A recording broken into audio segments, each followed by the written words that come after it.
ٹھیک ہے, بہت شکریہ سر کال کرنے کا. آپ کا سوال آ گیا, اس کا جواب لیتے ہیں ان سے. اچھا سر, یہ سردار خلیل صاحب ہیں, حلقہ شرقی باغ سے ان کا تعلق ہے. یہ ہمارے پروگرام میں پہلے آ بھی چکے ہیں اور میں ان کو مذاق میں حلقہ شرقی باغ میں تھرڈ آپشن کا سہولت کار بھی کہتا ہوں. اچھا, تو عتیق صاحب سے ملاقات بھی کر چکے ہیں اور ان کے کچھ اور ساتھی بھی ہیں, دوست بھی ہیں, وہ بھی کر چکے ہیں. ابھی انہوں نے بڑے دل جلے انداز میں آپ سے یہ کہا کہ ہم لوگ اتنی ایفرٹس کر رہے ہیں اور آپ اس بات کو کھل کے اس بات کا اظہار بھی نہیں کر رہے. آپ کہہ رہے ہیں انوز دلی دور ہے. نہیں, میں گزارش یہ کر رہا ہوں نا کہ دیکھیں اس میں بہت ساری کمپلیکیشنز ہیں جو ساری جو میڈیا کے اوپر بیٹھ کے کرنے کی نہیں ہے. ہم آف دا ریکارڈ بیٹھ کے بات کر سکتے ہیں. یہاں باغ جو ہے یہ سیاست کا گڑھ ہے. یہاں پہ جو جیسے پاکستان میں کہتے ہیں نا پاکستانی اور بورن بالرز, اسی طرح باغ میں پیدائشی سیاستدان ہیں سارے, وہ اچھی طرح سمجھتے ہیں. دیکھیں ابھی ایک دوڑ لگی ہوئی ہے قمر زمان صاحب کی اور میر اکبر صاحب کی. پی ٹی آئی میں پہلے کون پہنچے گا, جو پہلے پہنچے گا وہی سروائیو کرے گا. اب ان کے پہنچنے کے اوپر بھی کچھ بیریئرز ہیں, وہ بیریئرز آگے سے ہیں, اس کے اندر بھی کوئی کمپلیکیشن ہے, وہ کیوں ہے, بہت ساری. ہم مسلم کانفرنس اس وقت ہم ایک مشکل حالات سے 10 سال کے بعد نکلنے جا رہے ہیں اور ہم جلد بازی نہیں کرنا چاہتے. ہم بہت حوصلے سے اور ٹھنڈے دل سے فیصلے کرنا چاہتے ہیں. ہم ہیسٹ میں لوگوں کے لیے, جماعت کے لیے کوئی نئے مسائل نہیں پیدا کرنا چاہتے. لہٰذا اگر موقع آ گیا تو خلیل صاحب ریسٹ ایشورڈ انشاءاللہ آپ کو تھرڈ آپشن بھی ملے گا, ڈنکے کی چوٹ پہ ملے گا. اچھا سر, اس کے ریلیونٹ تھوڑا سا اگر آپ کو انڈر دی بیلٹ لگے تو معافی فرمائیے گا. کچھ عرصہ پہلے آپ نے بھی سردار قمر زمان صاحب کے ساتھ سودن گلی میں کوئی خفیہ ملاقات کی؟ کوئی خفیہ نہیں, میں آن دا ریکارڈ ملتا ہوں, میں ان کے ساتھ وقتاً فوقتاً ملے آپ؟ ہاں میں ان کے ساتھ ملتا رہتا ہوں. میں صرف یہ کہ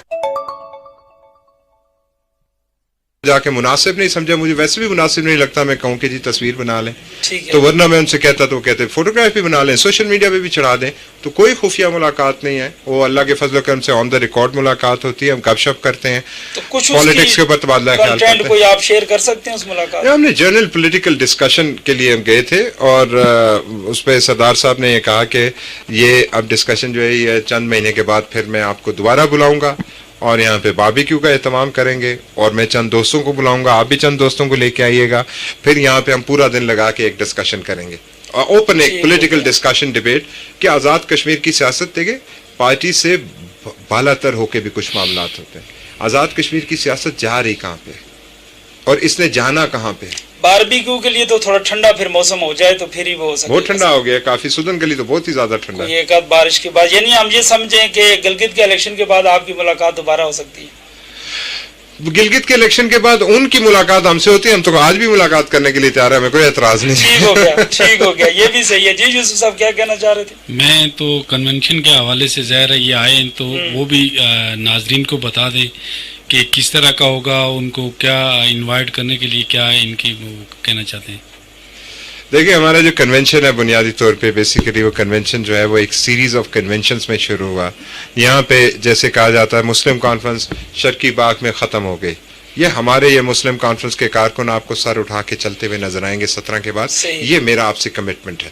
اس کے علاوہ اس سے آگے لمبی چوڑی باتیں مجھے نہیں پتا اور نہ ہی میری کسی بات میں دلچسپی ہے. میری دلچسپی اس بات میں ہے کہ مسلم کانفرنس کا کارکن دوبارہ ریوائیو ہو, مسلم کانفرنس دوبارہ سر اٹھا کے کھڑی ہو. ہم نے وادی نیلم میں یہ کام کیا خدا کے فضل و کرم سے, جہاں پہ کوئی سوچ بھی نہیں سکتا تھا کہ مسلم کانفرنس اتنا بڑا یوتھ ونگ, اتنی بڑی ریلی اور اتنا بڑا کنونشن جو ہے وہ مینیج کر سکتی ہے. اس کے بعد دیرکوٹ میں جو پروگرام ہوا وہ بھی اپنی نوعیت کا ایک منفرد, پچھلے 3-4 دہائیوں میں انتخابی جلسوں اور جو یوم نیلا بٹ کے علاوہ کوئی پروگرام نہیں ہوا. یہ بھی اپنی طرز کا ہم نے 5000 چیئرز وہاں پہ لگائی تھیں. یہ اتنا بڑا پروگرام غربی باغ کی تاریخ میں بھی, دیرکوٹ کی تاریخ میں بھی نہیں ہوا. تو السلام علیکم. وعلیکم السلام. السلام علیکم جناب. جی کون صاحب اور کہاں سے بات کر رہے ہیں؟ تھوڑا سا اونچا بولیے گا کائنڈلی.